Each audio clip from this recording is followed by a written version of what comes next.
મિત્રો દેશી life Madhav farm આપનું સ્વાગત છે અને મિત્રો આપણે આવી ગયા અહીં જીરામાં જોવા વાવીતા દીધું 3 પાણી પાઈ દીધા ઉગે કે નથી ઉગતું ઉગે તો છે હવે હું નથી ઉગતું પણ પ્રોબ્લેમ 2-3 બીજા આવી ગયા હે એનું કંઈક સોલ્યુશન લેવું જોઈએ એ મારી પાસે તો બહુ એવડું મોટું સોલ્યુશન મને તો દેખાતું નથી તમને જો કંઈ મળે તો કમેન્ટમાં કહેજો હેલ્પ કરજો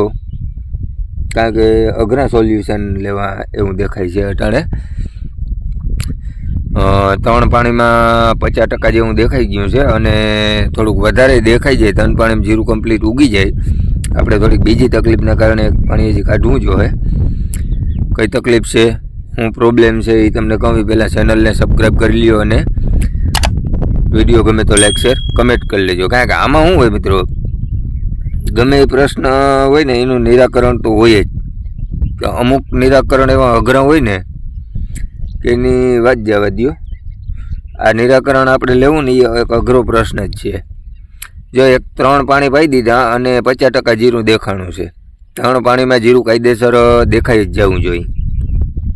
તો આપણે નથી દેખાણું ને એનું કારણ શું છે કે જો હાવ કાકરા જ છે આ હા પાણા જ છે આપણે બૈડ ભરી અને જમીન આખી રેવલ કરી અને માથે બૈડ પાથરી દીધી એટલે ઉપર ભેજ નથી રહેતો ને એના કારણે આપણે ચોથું પાણી પાવું પડશે અને કે જો આ જીરું ઉગી ગયું છે આ જીરું જ છે એટલે કંઈ વાંધો નથી જીરું ઉગે છે પણ એ પાણીવાળો પ્રશ્ન તો થઈ જાય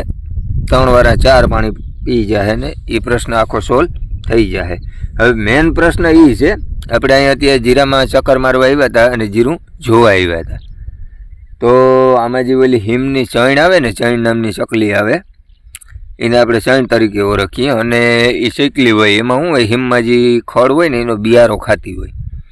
પણ આપણે એકલધારું બટેકા ખાઈએ ને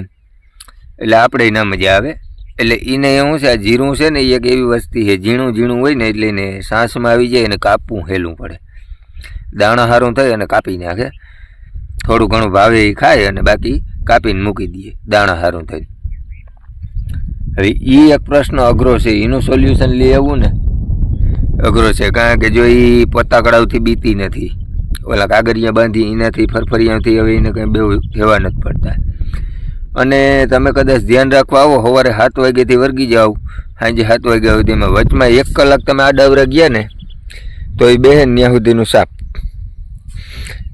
એટલે જરાક એ પ્રશ્નનું નિરાકરણ લઈ આવવું અઘરું છે અને અત્યારે આપણે હજી ટ્રેક્ટરની સિઝનમાં એવા હલવાના ને કે એની વાત જવા દો તો જીરું ઉગે જ છે પણ આ ઉગતું જાય ને કાપતું જાય ને તો આપણે એમ થાય કે જીરું ઉગ્યું નથી અને આને કંઈ ધંધો નથી અટાણે ક્યાંય કામ ધંધો હાલતો નથી એટલે નવીરાજ છે એટલે સીધા આપણી વાડી આવી અને બેસી જ જાય છે તો અમુક એરિયામાં આ પ્રશ્ન વધારે છે અમુક એરિયામાં શેણનો પ્રશ્ન નથી બહુ તો મિત્રો તમારા એરિયામાં કેવો પ્રશ્ન છે અને જીરું કેટલાક દી સુધીનું થાય ને તો સુધી કાપે એ એક મોટો પ્રશ્ન છે કારણ કે હવે આજથી આપણે ધ્યાન રાખવા વર્ગીએ તો 2-5-10 દી આપણે ધ્યાન રાખી શકીએ પણ કેટલા દી સુધી કાપે ને એ એક ધ્યાન રાખવાનું મહત્ત્વની વસ્તુ છે હું તમને બતાવવાની કોશિશ કરી પણ અટાણે તડકો છે એટલે બહુ દેખાતું નથી કે જો આ એને હે ને જો આ કાપેલું છે પીડું આ એક કાપેલું છે આ એક કાપેલું છે જ્યાં બેઠી છે ને ત્યાં એની કામ કરી નાખ્યું છે તમામ એવું કંઈ નથી અહીંયા જો કાપેલું છે આ એક કાપેલું છે અને અહીંયા કાપેલું છે બરાબર એટલે આ વર્ગી જાય ને તો જો અહીંયા 2 છોટા કાપેલા હે વર્ગી જાય ને તો આખા ખેતરું સાફ કરી નાખે છે એટલે કંઈ એવી સારું નોર્મલ વાત નથી પછી જો અહીંયા કાપેલું છે ઉપરથી કપાણું અહીંયા કાપેલું છે આ પાણું આવી ગયો ને એટલે એટલું રહી ગયું નીચેથી રહી ગયું ઉપરથી કાપી નાખ્યું એટલે એક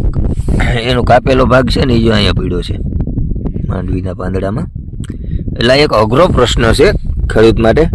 તો મિત્રો આનું કંઈ નિરાકરણ ખાસ એવું કરીને હોય તો જરા કમેન્ટ કરજો ને મળીએ નેક્સ્ટ વિડીયોમાં.